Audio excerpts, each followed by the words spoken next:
पाकिस्तान से ट्वीट आ रहे थे, चाइना से सोशल मीडिया पर पैठ की आशंका थी, क्योंकि ऐसा ही कुछ कनाडा और ऑस्ट्रेलिया में चाइना कर चुका है। जर्मनी से विपक्ष के समर्थन की बात सामने आई, जिस पर और समर्थन मांगने के बयान कांग्रेस के लीडर्स की तरफ से भी आए। ये तो वो बातें हैं जो प्रत्यक्ष तौर पर सभी के सामने हैं। अब आप अंदाजा लगाइए कि अप्रत्यक्ष तौर पर क्या क्या नहीं हुआ होगा। स्वागत है आप सभी का, आपके साथ मैं हूं स्वप्निल। वक्त है प्रश्नकाल का। बीजेपी के दिग्गज चेहरों ने यह कहा है कि भारत में जब लोकसभा चुनाव चल रहे थे तब विदेशी ताकतें दखल दे रही थी, जिसकी वजह से परिणाम उस तरह के नहीं आ पाए जिस तरह की अपेक्षा सत्ताधारी दल को थी। मतलब साफ है कि विदेशी ताकतें मोदी सरकार के खिलाफ काम कर रही थी। कुछ घटनाएं तो मैंने उद्धृत की, इसके अलावा और भी चीजें हो सकती हैं जो इस बात को बल दे। कहने का मतलब यह है कि आसपास ऐसी ढेरों चीजें हुई हैं जिनके बिहाफ पर यह कहा जा सकता है कि जो बीजेपी के दिग्गज लीडर्स कह रहे हैं उसमें सच्चाई हो सकती है। लेकिन अगर बीजेपी के लीडर्स इतने कॉन्फिडेंस से कह रहे हैं तो क्या उनके पास कोई सबूत है, या ये अगले चुनावों तक बोला गया एक जुमला मात्र है? क्योंकि अगर विदेशी ताकतें हमारे चुनावों में दखल दे रही हैं तो जो लोग उन्हें यहां से समर्थन दे रहे हैं वो देशद्रोही हैं, उन पर कार्रवाई होनी चाहिए। और क्यों नहीं इन विदेशी मामलों का, इन विदेशी दखल का, इन विदेशी चेहरों का पर्दाफाश किया जाता, जैसा कि कनाडा और ऑस्ट्रेलिया के केस में लगभग हो चुका है, मामला लगभग सिद्ध हो चुका है। तो आज इसी पर चर्चा करेंगे और मेरे साथ जो गेस्ट जुड़ रहे हैं आपको इंट्रोड्यूस करवा देता हूं। मेरे साथ यशवर्धन सिंह जी कांग्रेस प्रवक्ता जुड़ रहे हैं, चेतन राजपुरोहित जी बीजेपी प्रवक्ता हैं और राधेश्याम भारती जी राजनीतिक विश्लेषक हैं। आप सभी का स्वागत है समाचार प्लस पर। राधेश्याम जी, मैं आपसे शुरुआत करता हूं। चुनावों के कुछ पहले से और चुनावों के बीच तक अगर हम विदेशी मीडिया संस्थानों की कवरेज को देखते हैं तो वो एक खास तरह की कवरेज नजर आती है। उत्तर दक्षिण विभाजन की कल्पना से लेकर न्यायपालिका, निर्वाचन आयोग जैसे स्वायत्त संवैधानिक निकायों की विश्वसनीयता को कम करने तक कई विदेशी कवरेजेस लगातार सोशल मीडिया पर भी सभी के बीच में पहुंची। क्या आपको लगता है इस बात में कोई वजन है जो शिवराज सिंह चौहान कह रहे हैं या विनय सहस्त्रबुद्धे कह रहे हैं कि विदेशी ताकतों का दखल रहा हमारे चुनावों में? देखिए स्वप्निल जी, अब ये आज क्यों कहा गया है, ये सबसे बड़ा सोचने का विषय है। विधानसभा चुनाव में आप देखिए, उपचुनाव में देखिए, करणपुर का उपचुनाव हुआ, उसमें मंत्री बनाने के बावजूद बीजेपी पराजित हुई। पूरी शेखावाटी में बीजेपी पराजित हुई। इसका क्या मतलब है? इसका ये शेखावाटी के बताइए कौन सी उनमें जो विदेशी ताकतें काम कर रही हैं। फिर वही रिजल्ट लोकसभा में आए हैं कि लोकसभा में भी जो है। राधेश्याम जी, ये बात सिर्फ विधानसभा चुनाव तक की नहीं है, ये बात लोकसभा चुनावों को लेकर है और पूरे वही देश कह की रहा हूँ। मैं ठीक उसी चीज को पिन पॉइंट कर रहा हूँ कि ये तो किसानों की नाराजगी है, ये जातीय समीकरण है। अब इसको ये किस तरह से इसको जो है टर्न कर रहे हैं आप देखिए, और फिर विदेशी ताकतें इसमें किस तरह से इंटरफियर कर रही है। एक सोचने का विषय है क्योंकि ऐसा क्या हो गया है जिससे कि साहब विदेशी ताकतें ये चाहती हैं कि जो ये सरकार नहीं आए। ऐसा तो कोई उसके पीछे रीजन तो होना चाहिए ना। नहीं, लेकिन राधेश्याम जी, मैं पहली बार आपको काउंटर कर रहा हूं। मैंने आज तक आपको कभी काउंटर नहीं किया है, मैं पहली बार आपको काउंटर कर रहा हूं। पाकिस्तान की तरफ से आने वाली ट्वीट्स को अगर आप देखेंगे या पाकिस्तान की तरफ से आने वाली इंफॉर्मेशन को आप देखेंगे तो उन्होंने मुस्लिम वोटर्स को अट्रैक्ट करने की कोशिश की, उनके बीच में एक पर्टिकुलर मैसेज देने की कोशिश की। चाइना फंडिंग वाले अभियान चलाती है, जैसा कि चाइना ने कनाडा और ऑस्ट्रेलिया में किया। ये दोनों हमारे ऐसे देश हैं, आसपास के पड़ोसी देश, जो मोदी सरकार से खार खाए बैठे हैं। इसमें तो कोई दो राय नहीं है। देखिए जैसे जो कनाडा का मामला है, कनाडा का ये तो कभी से चल रहा है, और फिर वो कनाडा का जो है वो कहाँ इफेक्ट कर सकते हैं आप देखिए। पंजाब में आम आदमी पार्टी की सरकार बनी, वो तो जो है वो तो कांग्रेस को चाहते या फिर अकालियों को चाहना चाहिए था उनको, क्योंकि वो तो एक तरह से कट्टरपंथी हैं। जो कनाडा में जो मूवमेंट चल रहा है खालिस्तान के लिए, तो वहां तो सरकार वो बनी है, वहां आम आदमी पार्टी की सरकार बनी है। तो ये कैसे मान सकते हैं अपन कि भाई कनाडा यहाँ प्रभाव डाल रहा है? नहीं, तो कनाडा प्रभाव नहीं डाल रहा है। इसी- कनाडा की पॉलिटिक्स में चाइना प्रभाव वाले वो फंडिंग अभियान कह में प्रभाव सकते डाला था। देखिए, वो उनके कहने से क्या फर्क पड़ गया। और इसी तरह पाकिस्तान यदि इस तरह के ट्वीट करता है, इस तरह की वो जो है बयानबाजी करता है, क्या फर्क पड़ गया आप बताइए।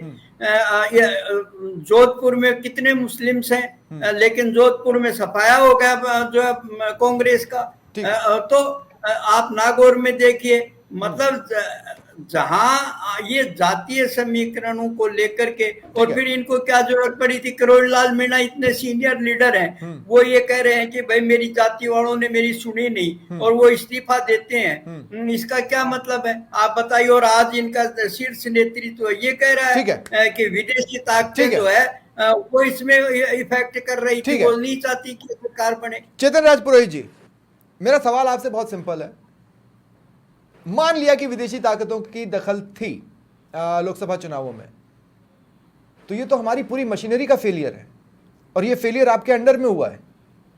देखिए स्वप्निल जी, जब चुनाव प्रक्रिया शुरू होती है और चुनाव प्रक्रिया शुरू होने से पहले किसी भी सोशल मीडिया सिस्टम को आप देखेंगे, नेशनल और इंटरनेशनल, जिस प्रकार से प्रधानमंत्री जी के बारे में कहा गया, और मैंने तो खुद ने एक चैनल पे लाइव देखा था, पाकिस्तान के एक पूर्व मंत्री, विज्ञान और टेक्नोलॉजी मंत्री थे वो, उन्होंने जिस प्रकार के बातें कही थी चैनल पे, वो अपना आप में ये साबित करती है कि कहीं न कहीं से कई ताकतें प्रधानमंत्री जी को हराने के लिए लगी हुई थी। इसमें कोई संशय नहीं है।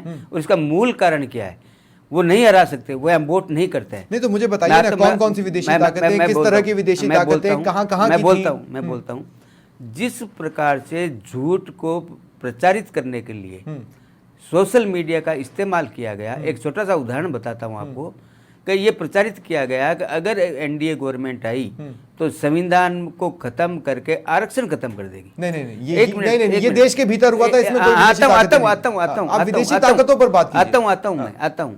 ये प्रोपेगेंडा चाहे नेशनल सोशल मीडिया हो और चाहे इंटरनेशनल सोशल मीडिया हो, उन पर क्यों चला? पहली बात, किसी भी भारतीय जनता पार्टी के या एनडीए के नेता का एक स्टेटमेंट आप बता दीजिए मेरे को, मैं मान जाऊंगा। हमारे कोई प्रतिपक्ष के मित्र को भी कहूंगा, एक स्टेटमेंट नहीं जिसमें ये कहा गया। जब आपको अमेरिका ने कहा कि स्थितियां असहिष्णुता की ओर जा रही हैं, जब अमेरिका ने कहा कि स्थितियां असहिष्णुता की ओर जा रही हैं चुनावों से पहले, तो ये तो अमेरिका ने कहा। अब अमेरिका के पिट्ठू उसके राग को साथ साथ बोलेंगे।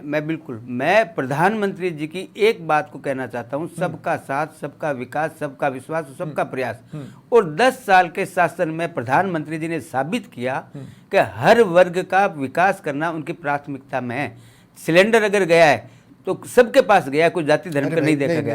लेकिन प्रधानमंत्री जी ने कहा, ये लोकल योजनाओं की बात नहीं है, ये लोकल योजनाओं की बात नहीं। चेतन भाई, मेरी बात समझिए आप। मैं आपसे एक बात कहता हूं, मैं ये कह रहा हूं कि अगर चाइना या पाकिस्तान या कोई और कंट्री जो ऐसी विदेशी ताकतें हैं जो देश में दखल दे रही हैं, तो वो इंटरनेट के जरिए दे रही हैं। ऐसा तो नहीं है कि रातों रात कोई चीनी नागरिक और पाकिस्तानी नागरिक उठकर यहाँ आ रहा है और कोई जनसभा करके जा रहा है।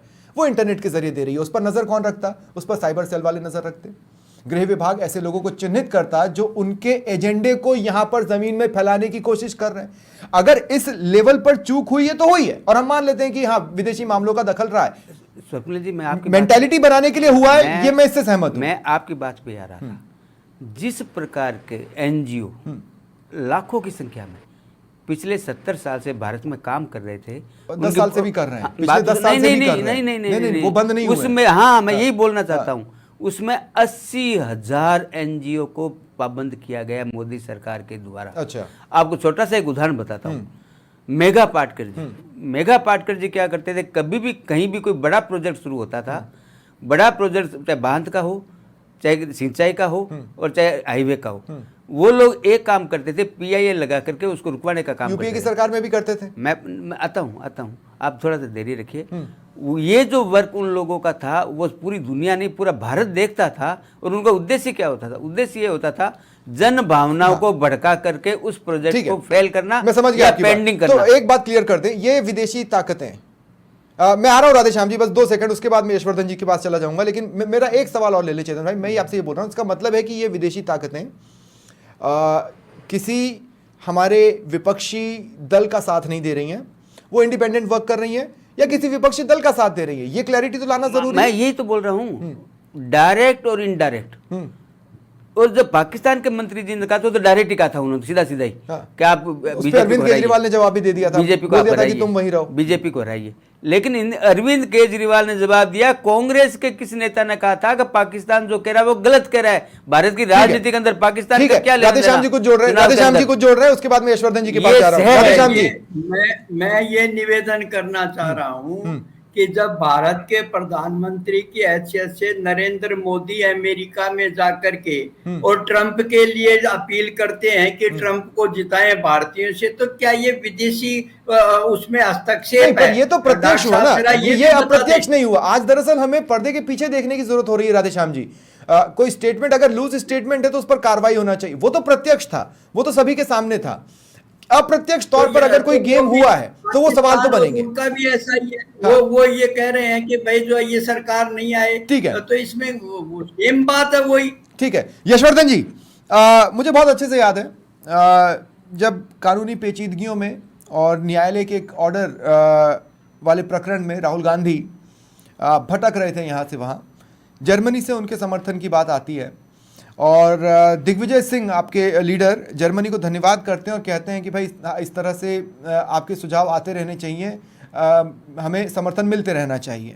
मेरा ये कहना है कि भारत के आंतरिक मामलों में क्या हम विदेशियों को इस तरह से आमंत्रित कर एक गेट नहीं खोलते हैं जो इस तरह की स्थितियां बना दे, किसी को कहने के लिए ये मौका मिल जाए कि हाँ भाई हो रहा है दखल। स्वप्निल जी, कश्मीर में जब धारा 370 हटाई गई तब मोदी सरकार ने भारत के सांसदों को कश्मीर नहीं जाने दिया, लेकिन यूरोपियन यूनियन के सांसदों की बसें भर भर के पूरे कश्मीर में घुमाई। पठानकोट में ISI को जांच के लिए बुला लिया। और ट्रंप सरकार वाली जो मूर्खता जो आप भी बता रहे थे, इतनी बड़ी मूर्खता तो आज तक किसी प्रधानमंत्री ने नहीं की कि आप दूसरे देश में जाके किसी कैंडिडेट के लिए आप कन्विंसिंग करना चालू कर दो। अब स्वप्निल जी इनके साथ हो क्या रहा है? आपने शायद दामिनी फिल्म देखी होगी। दामिनी में वकील पहले दामिनी को पागल साबित करने की कोशिश करता है और फिर आधे रास्ते में उसको चालाक साबित करने की कोशिश करना चालू कर देता है। तो दामिनी या तो पागल हो सकती है, चालाक हो सकती है। इन्होंने मोदी जी का एक नकली गुब्बारा बनाया कि साहब ये तो विश्व विजेता है, पूरा विश्व इनकी सुनता है। नहीं, ग्लोबल एजेंसियां इस बारे में ग्लोबल एजेंसियां इस बात की तस्दीक कर रही थी, ग्लोबल एजेंसियों की रेटिंग्स इस बात की तस्दीक कर रही थी। अचानक अब सुनिए मेरी बात, शिवराज सिंह जी आज मोदी से 6 गुना ज्यादा वोटों से चुनाव जीते हुए, मुझे लग रहा है कि वो इनकी पोल खोलने में लग गए। उन्होंने नहीं, ये पहला बयान नहीं है। मैं आपको रोक रहा हूं यशवर्धन जी, ये पहला बयान नहीं है। राधेश्याम जी ने भी कहा कि एकाएक ऐसा क्यों कहा, तब मैं इस बात को नहीं जोड़ पाया, लेकिन मैं आपको ये बता देता हूं कि अभी से नहीं, ये प्रकरण फरवरी 2024 से चल रहा है। फरवरी 2024 से ये कहा जा रहा है। पहले तो दिग्विजय सिंह वाले प्रकरण में कहा गया कि कांग्रेस विदेशी मेहमानों को आमंत्रित कर रही है यहाँ के इंटरनल मैटर्स पर। इसके बाद अगर आप देखेंगे तो पाकिस्तान की तरफ से टारगेटेड ट्वीट्स आते थे जो कि आपकी तरफ के झुकाव वाले होते थे, जिस पर अरविंद केजरीवाल का जवाब आता है, लेकिन कांग्रेस का जवाब नहीं आता है। ठीक वैसे ही मैं आपको और भी एग्जांपल्स दे सकता हूं। माइक्रोसॉफ्ट कंपनी डीप फेक और AI के दुर्भावनापूर्ण उपयोग के माध्यम से चीन की ओर से भारतीय चुनावों को लेकर खतरों के प्रति आगाह करती दिखती है। माइक्रोसॉफ्ट ने किया था ये, अगर आपको याद हो, अगर मैं गलत नहीं हूं तो अप्रैल या मई महीने की बात है। किसके पक्ष में कर रहा था चीन? मोदी जी तो फेवरेट है चीन के, व्यापार बढ़ाते जा रहे हैं, सब कुछ अपने उद्योगपति मित्रों को दे दिया। चाइना से इतना एक्सपोर्ट आ रहा है, हमारा तो इंपोर्ट हो ही नहीं रहा है। तो पूरी तरह मोदी जी तो चीन की गोद में बैठे हैं। विदेशी ताकतों के दखल को पूरी तरह से इनकार कर रहा है। मैं कह रहा हूं कि अगर ये शिगुफा भी है तो विपक्ष को इसे सीरियस लेना चाहिए। अरे शिगुफा मुझे समझ में नहीं आ रहा है, बीजेपी वाले सिजोफ्रेनिक हो गए। मामला क्या है? एक तरफ तो कहते हैं कि पूरा विश्व मोदी जी के हिसाब से चलता है, मोदी जी से पूछकर काम करता है। नड्डा जी, अमित शाह बोल रहे हैं कि मोदी जी के बिना विश्व में पत्ता नहीं हिलता, और दूसरी तरफ ये कहते हैं कि हमारे खिलाफ विश्व साजिश कर रहा है। इसमें से कौन सी बात सच है? इनका कोई मानसिक इसका ये मतलब तो नहीं है ना कि अगर पाकिस्तान की ओर से राहुल गांधी के समर्थन में ट्वीट्स आ रहे थे और पाकिस्तान की ओर से अगर मुस्लिम वोटर्स को एक पर्टिकुलर तरह के निर्देश दिए जा रहे थे, तो क्या इस बात की निंदा कांग्रेस ने की थी? मैं कह रहा हूं विपक्ष ऐसे विदेशी हस्तक्षेपों को आमंत्रित क्यों करता है, उसको मना क्यों नहीं करता? स्वप्निल जी, प्रधानमंत्री मोदी पाकिस्तान की फौज के फेवरेट प्रधानमंत्री हैं। वो चाहते हैं कि मोदी जैसा ही प्रधानमंत्री रहे जो धार्मिक नफरत की बात करे, उसका डर दिखाकर पाकिस्तान की फौज पाकिस्तान की सरकार से ज्यादा बजट ले सके। तो ये पूरी तरह मिला जुला पाकिस्तान की फौज और मोदी जी, ये दोनों बिल्कुल एक नहीं, लेकिन सेम लेकिन इसमें लेकिन नहीं। लेकिन लेकिन मैं आपको एक बात हाँ। याद दिलाता हूं, पाकिस्तान के सदन में कभी ये नहीं कहा गया कि भैया ऐसा ना हो कि वो हमारे यहाँ घुसकर फिर हम पर अटैक कर दें। हाँ, तो किसी और जानबूझ के रेजिम में बोलते ये हैं नहीं ना, कहा गया। पाकिस्तानी फौज चाहती है। नहीं, लेकिन ये पाकिस्तानी किसी फौज और रेजिम में लगातार- नहीं कहा गया सर, ये मोदी सरकार के रेजिम में ही कहा गया। हाँ, तो वही तो मैं बता रहा हूँ, ये मिले जुला जो काम है, पाकिस्तान की फौज भारतीय अरे नेता का डर दिखाकर ज्यादा से ज्यादा बजट खींचती है पाकिस्तान की वो तो सरकार से। पाकिस्तान की ये फौज है पूरी ना सर, तरह मैं कह रहा हूं लगातार काम है। पाकिस्तान के नेता इस बात से डरे हुए हैं कि भारत कभी भी उन पर अटैक कर सकता है।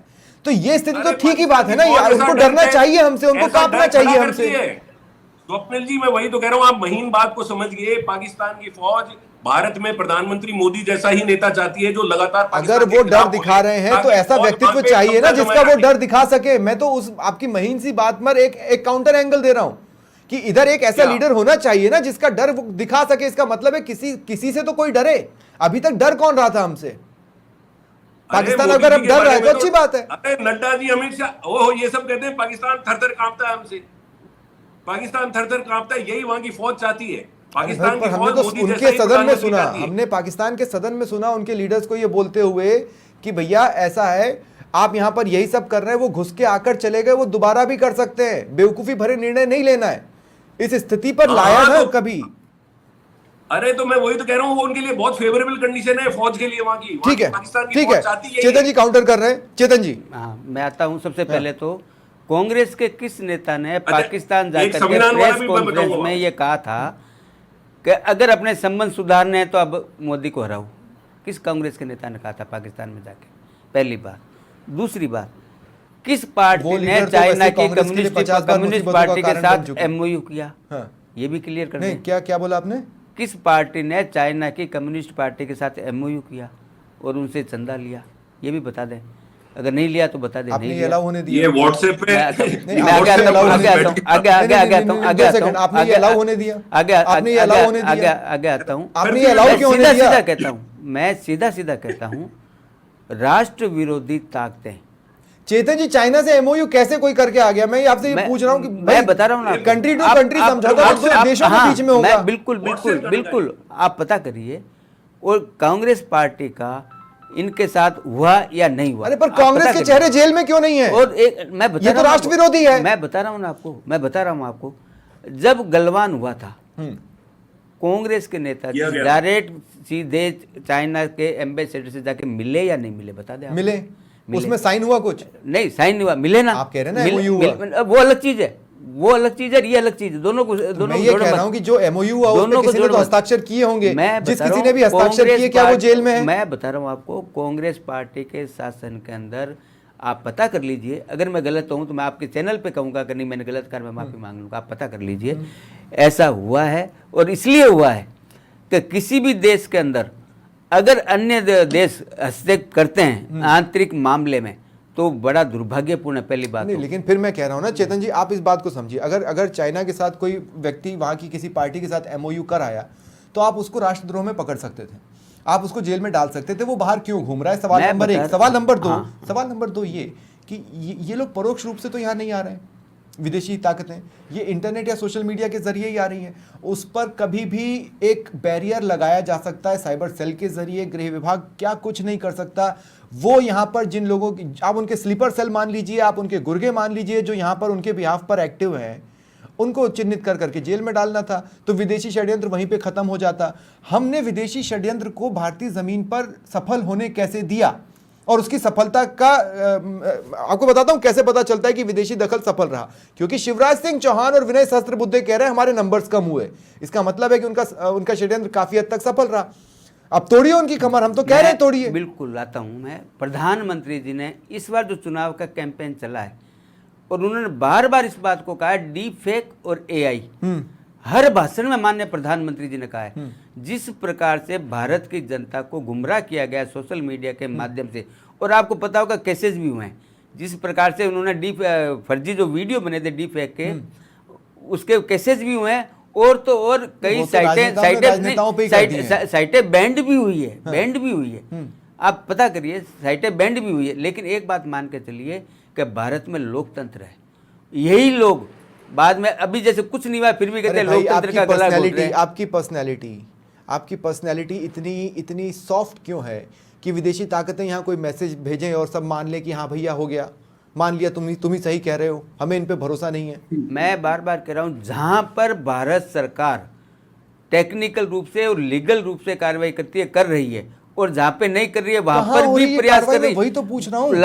क्या बात कर रहे हैं, कितनी वेबसाइटें बैंड की है। अरे आप देशद्रोहियों आप को देखिए, सामने लाइए ना भाई, मैं कह रहा हूँ विदेशी कितनी षड्यंत्र। वेबसाइटें बैंड की है। देखो अपन बताओ आपको, अगर विदेश में बैठ करके सोशल मीडिया के माध्यम से, एआई के माध्यम से, डीफेक के माध्यम से कोई भी दुष्प्रचार कर रहा है, उसमें एक इंटरनेशनल कोर्ट गए आप, उसमें कनाडा एक गया, व्यक्ति नहीं है, एक ऑस्ट्रेलिया व्यक्ति गया, हम इंटरनेशनल कोर्ट क्यों नहीं जा रहे? मैं बता रहा हूं आपको, उसमें एक व्यक्ति नहीं है, अलग अलग ट्विटर हैंडल, अगर अलग अलग सोशल साइट के तो उनमें साइट से पे कुछ कंट्रीज के साथ हमारी जिस संधियां भी प्रकार तो से- होंगी। मैं कह रहा हूँ लगातार मोदी गवर्नमेंट जिस प्रकार से सोशल मीडिया की जो ऐसी साइटें जो ठीक है। देश विरोधी काम करती ठीक है है। उनको बैंड करने का आप देखते होंगे। हाँ। बड़े ऐप ठीक भी है। बैंड किए, आपने देखा होगा, चाइना के काफी बैंड किए थे। क्यों किए थे?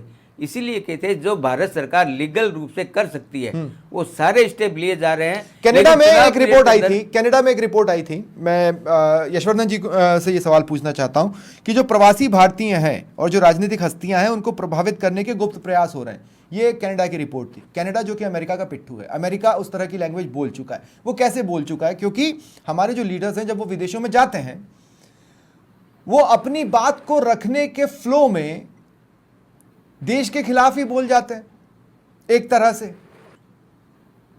तो ये तो यही हो ना कि आ बैल मुझे मार। हमने तो वो गेट खोला। मुझे ऐसा लगता है कि विपक्ष के कुछ चेहरों ने उस तरह का गेट खोला जिसके जरिए विदेशी हस्तक्षेप पॉसिबल हो पाए।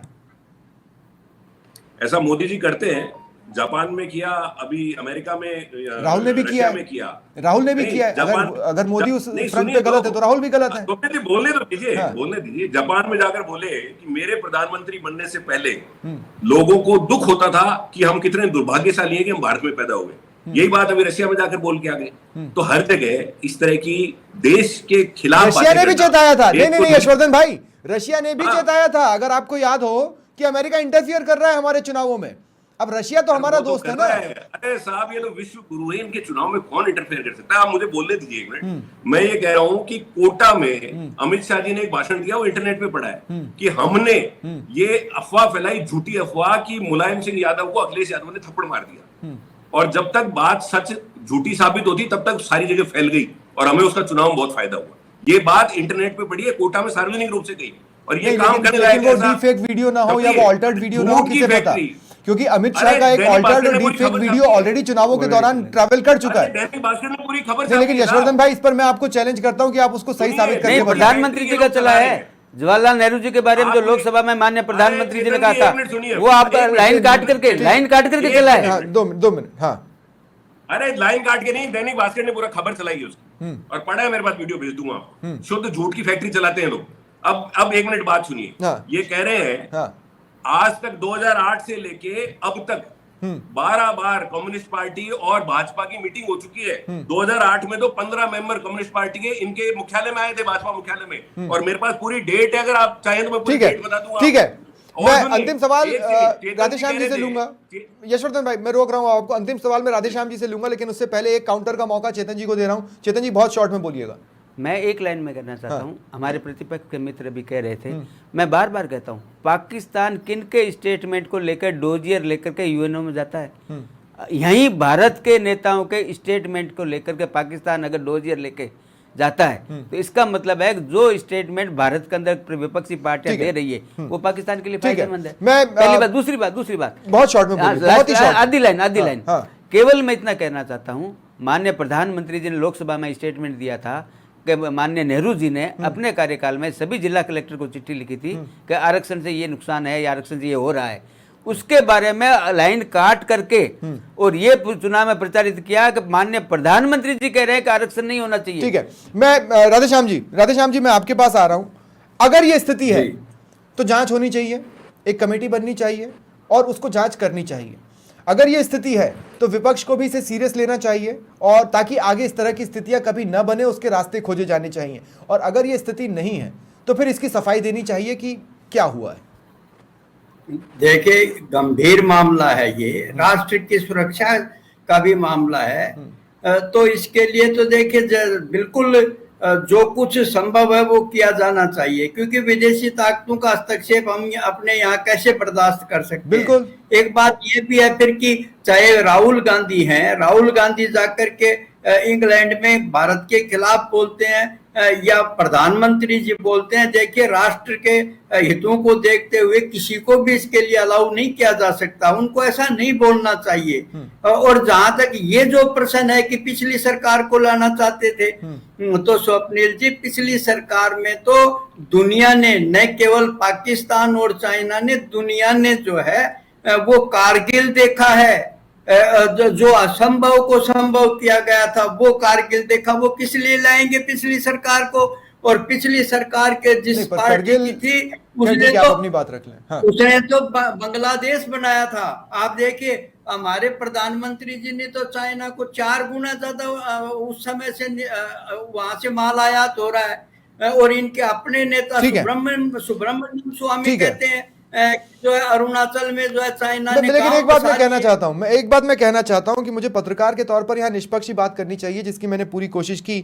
और ये वो प्लेटफॉर्म नहीं है जिस पर मैं अपनी राय रख सकता हूं, लेकिन आज मैं फॉर अ चेंज अपनी एक राय रखना चाहता हूं। जो मुझे लगता है मैं वो बताना चाहता हूं, मैं शेयर करना चाहता हूं आप सबके साथ। मैं ये कह रहा हूं कि अगर इस तरह की स्थितियां हैं तो विपक्ष को भी इसे सीरियस लेना चाहिए, और विपक्ष इस पर ये मांगे ना कि भाई आप ऐसे लोगों को पकड़ो, आप इसका पर्दाफाश करो। विपक्ष ये क्यों बोल रहा है कि नहीं ऐसी स्थितियां ही नहीं है, इसको नकार रहे हैं हम, ये हो ही नहीं सकता। यशवर्धन भाई आई एम वेरी सॉरी, मैंने सिर्फ अपनी राय रखी इस पूरी डिबेट के बाद। लेकिन सबको मिलकर के देश की सुरक्षा, बहुत बहुत शुक्रिया आप सभी का मेरे साथ जुड़ने के लिए। फिलहाल इतना ही, नमस्कार।